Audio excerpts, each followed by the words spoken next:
Can you beat Dying Light without its most important aspect? Today, I'm gonna beat the entirety of Dying Light by throwing some random crap only. So, let's get to the point and stop yapping. You know what happens in the first? Crane gets drafted in Fortnite just to get bodied by random goons. And then he wakes up to a guy introducing him to paradise. Even though, from what I've seen, I see only a depressing looking room and a random chair. So I speedrun the tutorial and head outside, and this is where my journey starts. There was a zombie in this room, but I cannot kill him in any other way since I don't have anything to throw. So I tried juking him into making him slip, but he wouldn't give in. And then I threw my own body against him and he slipped, causing his death. Totally not my fault. I wanted to finish the tutorial area as fast as I can so we can have the real fun, and so we did. But before we actually have fun, I had to talk to Zer first. Then I grabbed some firecrackers from Spike, and then I had to save a guy from zombies, and I can't do the rescue mission yet since I need my throwing stuff. So I searched for crafting stuff and craft some Molotov and came back, burned the living hell out of these people. I mean zombies, but the survivor I tried to save was also a zombie. I didn't have any Molotovs, so I had to go back to finding materials so that I can kill him. And guys, let's say this gas tank is my biggest weapon for now. This is only my weapon source for now, but I need to also level up, but this only gives a teeny little bit of levels. So I gave up and just came back to progress further. Now I need to prepare light traps for the night, and here goes my first boss fight.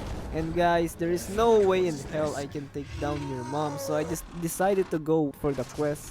Now we're getting onto something. For the rest of this gameplay, I looted some stuff and contacted the GRE about my throwing only challenge, and then started farming some XP so I can be more buff and agile. Met up with my gang and saved this random guy who was about to get mauled by this zombie. And at this point of the game, I just started to level up because I realized each Molotov kills gives like 200 to 150 XP levels. That's a huge W. But the worst part, I have to use this stupid gas tank as my only stun against zombies. But it's only for now. But we get to the best part of the game, is the scary chase. I almost got overwhelmed, but in the end, I managed to escape somehow. I kept on farming levels, and at this point, I have the skill I needed the most now. And not only that, I crafted my ultimate weapon, and I must introduce you to my friend. He's gonna be my sidekick for today, and he's gonna help me take down whatever is in front of us. So I kept on progressing through the story and did Rai's dirty work. I literally hate how I keep on attracting virals because how big of an impact my genome is when I throw it. I guess he's too fat. Also, I tried to be a hero to save this guy, but ending up accidentally killing him in the process. I finished Rai's job just to get scammed, and after that quest, I started to make more throwables so I had more things up my sleeve. I started readying my genome and myself up for the biggest fight of my life because these thugs know me too well. Whatever I throw at them, they counter it, and so I have to forcefully make a strategy to beat them with just throwables. But yeah, all it takes is just one Molotov to kill them, and I managed to escape alive. I talked with my friends, and now Zer wants me to take down a disgusting creature that lurks in nighttime. I tried to make my way there, but I always get caught lacking by stupid volatiles who wouldn't leave me alone. So I took shelter in a random garage, and once they were gone, I made my way to the bolter and quickly finished them off before running away again. After giving Zer his goon material, I decided to farm materials for myself to get more things to throw than going to rescue Raim's and did his dirty work and putting him in his grave. Now we're at the most hardest part of the game where I had to kill enemies with firearms, and this was a huge pain in the ass. And it takes like 3 of my genome hits just to kill at least one thug.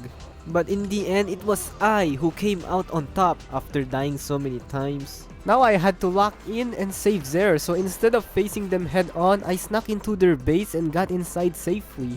I fought my way through the holes, and to my luck, the enemies were gathered together, so I only had to throw my Molotov once to finish them all. Now this is easily the most hardest mission I have to go through. An entire thug with guns, and I kept on dying and dying. It takes like so many throws to kill them. Tried to make a strat and I lost my genome on the process.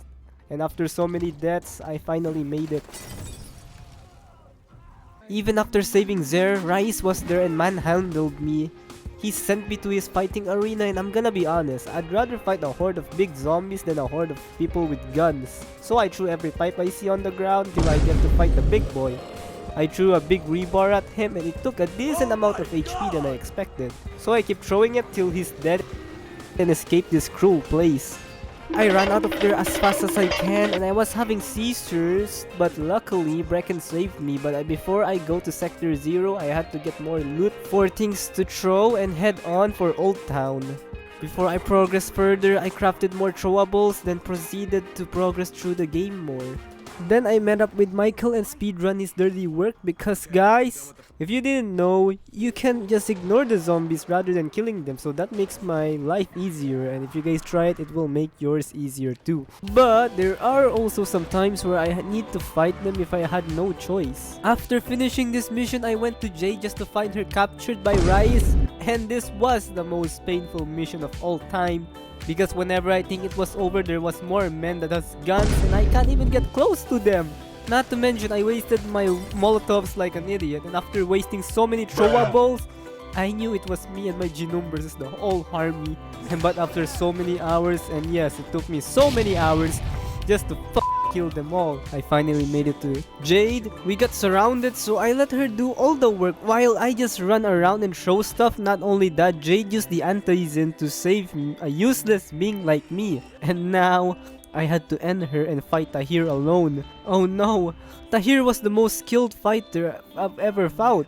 Whatever tricks I had, he easily reads me like a book. To make matters worse, he had a whole army on him, which I had to clear them first, and after a while, I finally landed some lucky blows to this big boy and to get this guy on the ground. After the Jade incident, I now have to save the world from a bombing, so I went there. And guys, to be honest, I speedrun the entire thing because I am not killing all these big boys at once. Now I gotta get to Dr. Camden, but before going there, I made sure to get ready for the mission, and I'm not sure why there were thugs in this area.